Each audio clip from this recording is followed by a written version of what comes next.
Be a lot of fun, and the guy we have with us on the line right now is also a lot of fun. We always appreciate it when he comes on. Of course, he's a former White House special counsel. He actually wrote a column previewing this debate and what Joe Biden needs to do to conquer Donald Trump tonight, and we're very happy to have him on again. Always fun to talk to Lanny Davis. Lanny, thank you so much for being here. How are you?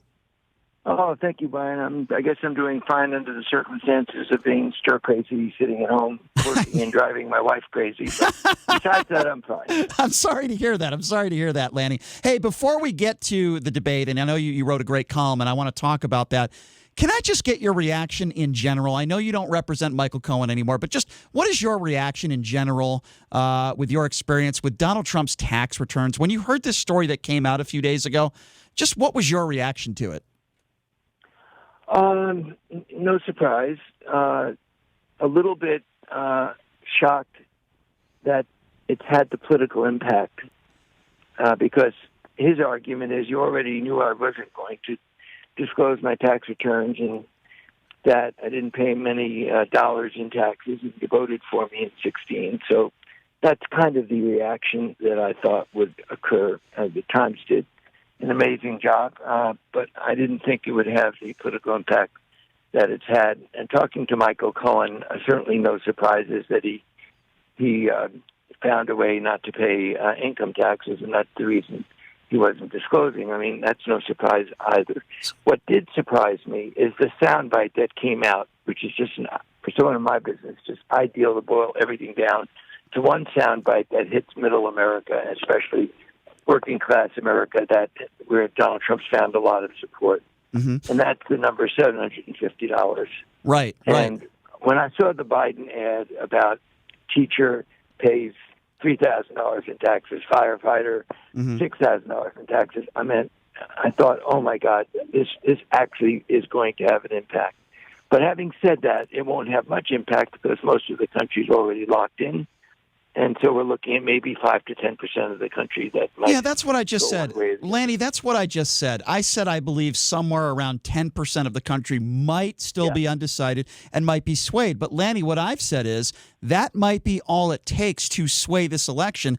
In my personal opinion, I do think these debates matter. And while I agree with you that probably at least 90% of the country, they're already decided no matter what happens on stage tonight, I still believe that 5 to 10% that you're talking about is very, very important. Am I wrong in thinking that? No, you're not wrong, but we all have to play odds. And I follow 538 religiously, fanatically, which is the best website to track polling. They publish all polls. They give them a grade, so you know the grounds for getting a C versus an A+. But I follow 538, and right now the national margin is about 2 to 3 times larger than the popular vote margin that Hillary Clinton won. But more importantly, the battleground states are tracking the national popular vote, which is not what happened, of course, in 2016.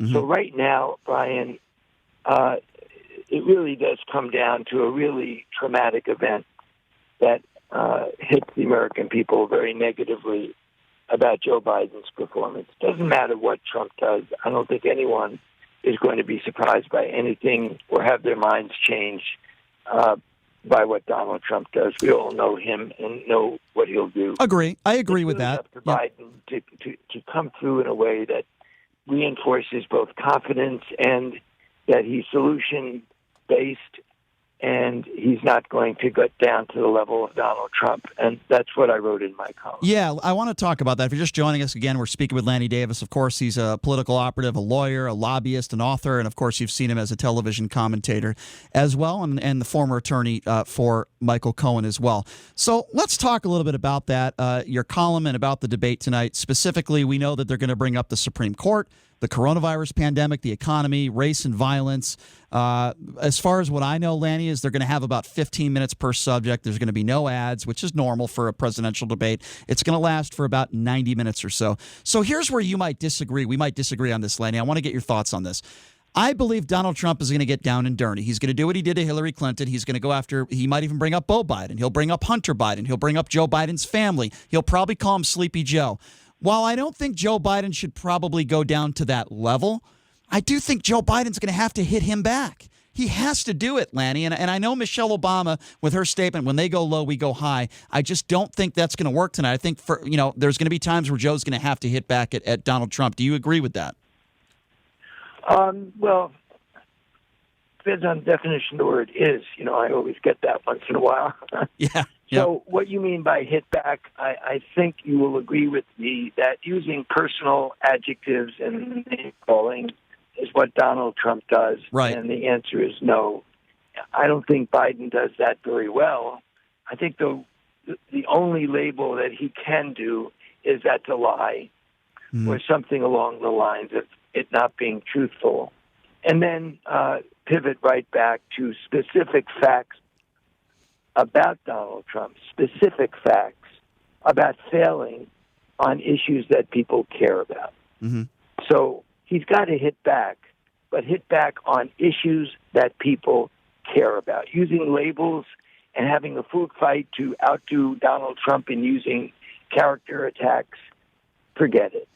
What I really wanted to emphasize in my column is talk about the issues that people care about, where they know without any dispute that Donald Trump has failed. And if you resonate on that, then you can attack in issue-based attacks. Sure. And then I would agree with you.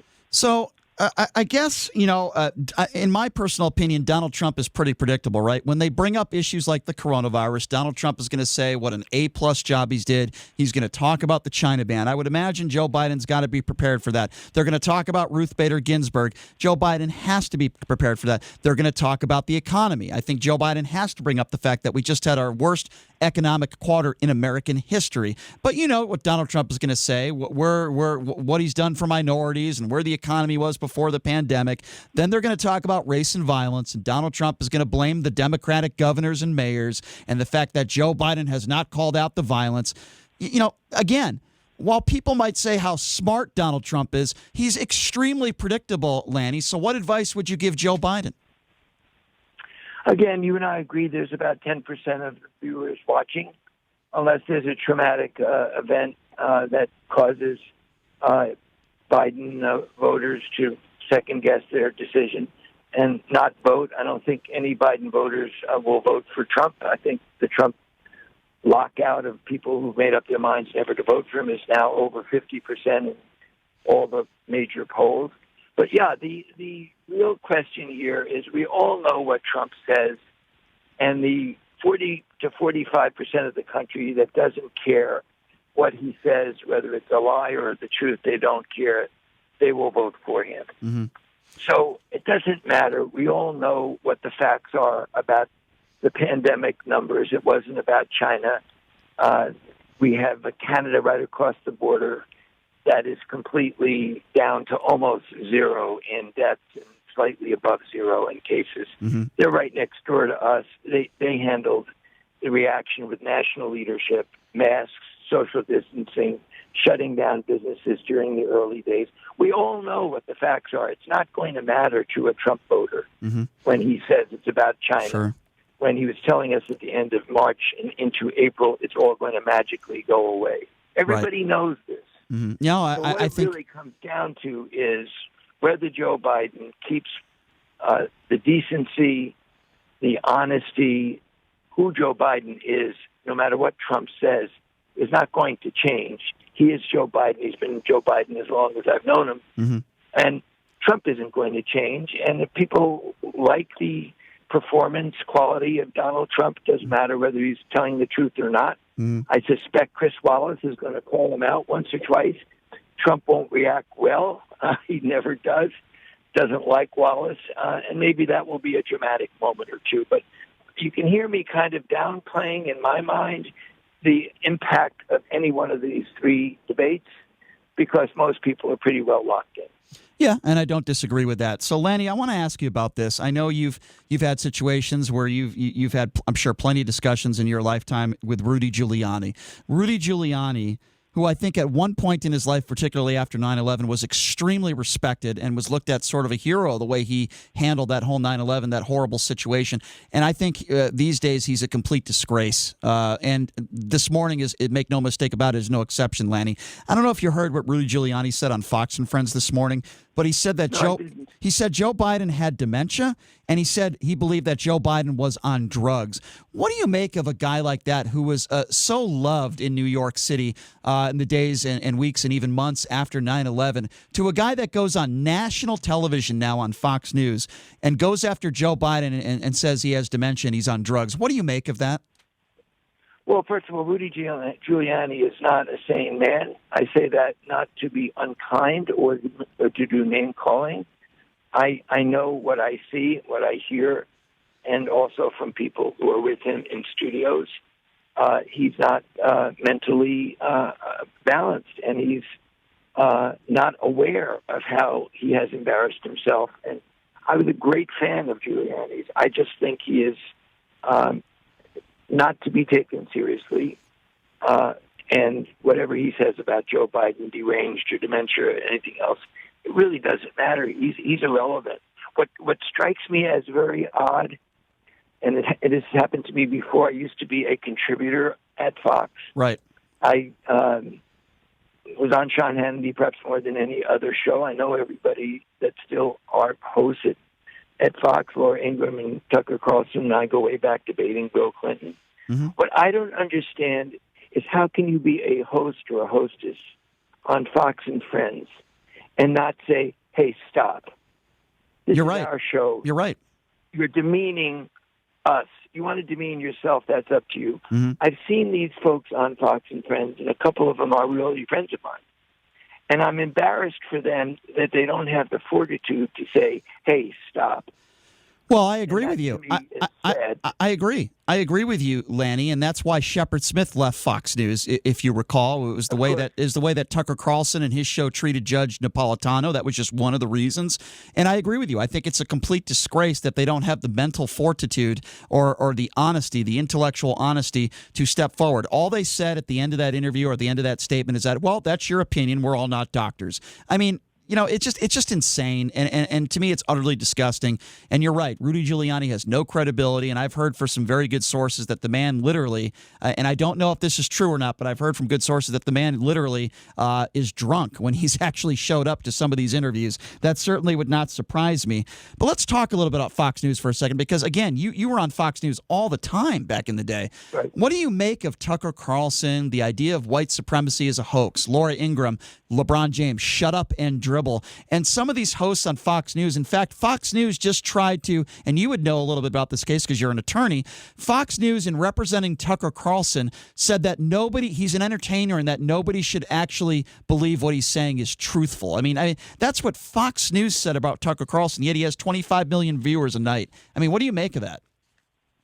So again, open disclosure here, I got to be pretty more than just guest host friendly with Tucker in the early days of his career. When I was at the White House, I helped him a little. He was working for National Review, got to know him, mm-hmm. and he progressed up the ladder and actually had a perch at MSNBC at one point. People may forget that. So I just feel sad that he's successful, and credit to his success, but the words that he chooses, it's just not the Tucker Carlson that I know. Do you think he's a racist, Lanny? I'm going to give him a little bit of leash and not take him literally, but he's gone really beyond a number of red lines that mm-hmm. just makes me sad. Laura Ingraham, same. I don't think she has a racist bone in her body, but I think she is literally tone deaf. What she did about LeBron and basketball, she apologized for it, but I kind of thought, yeah, you apologized, but you still don't get it, Laura.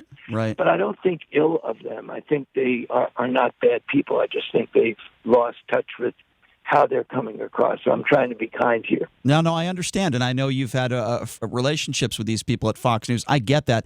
All I'm saying, in my personal opinion, Lanny, and as I think Laura Ingraham and Tucker Carlson have said racist things, racially insensitive things on their shows. And listen, I understand that you know them. I don't know them at all. I can only go by what they say. And when I heard Tucker Carlson a few weeks after 22 people died in Texas, El Paso at the hands of a white supremacist, and I hear Tucker Carlson go on the air and say the idea of white supremacy is a hoax, I think racist. When I see Tucker Carlson calling the man and woman, the couple who painted over a Black Lives Matter sign, he calls them heroes, yet he calls a woman who who lost Duckworth, the woman who lost both of her legs serving this country, calls her a coward. I just think nothing but horrible things about this man, Tucker Carlson, as a human being.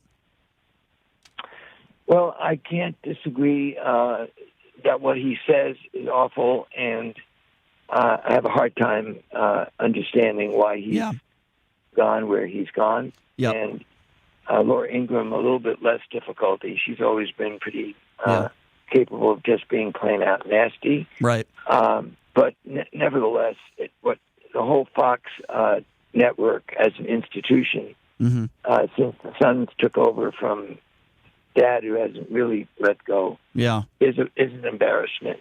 Yeah. Because there are just no boundaries, and Fox could be a lot better than it is. It could be the conservative alternative, and that's the way it was originally designed. And there were standards that shouldn't be and couldn't be violated. It looks like there really is no adult supervision there anymore. I couldn't agree with you more, Lanny. Well, listen, we always appreciate it when you come on this show. Your column was fantastic. It was a great read, and I guess we'll have to. Thank you so much. Sure. We'll have to tell Jason, your producer, Booker, my apologies for our exchange of.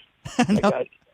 I got it wrong as to who was texting me, but tell him no problem. I love being on your show, and no problem. I'll recognize the telephone number. Well, thank you. I will pass that along to Jason. He does a great job. Lanny, so do you, and we always appreciate your time and your expertise, Lanny. Thank you for your candor. Please call me again. We will. Some weeks to go before the election. We would love to do that. And we'll find some time right before election day, and I'll give you my prediction. Love to do that with you, Lanny. Thank you again for your time. We really do appreciate it. All right, take care. Be safe and good luck. Yes, same to you and your family. Thank you. That is Lanny Davis, former White House special counsel, and also he was the attorney to Michael Cohen.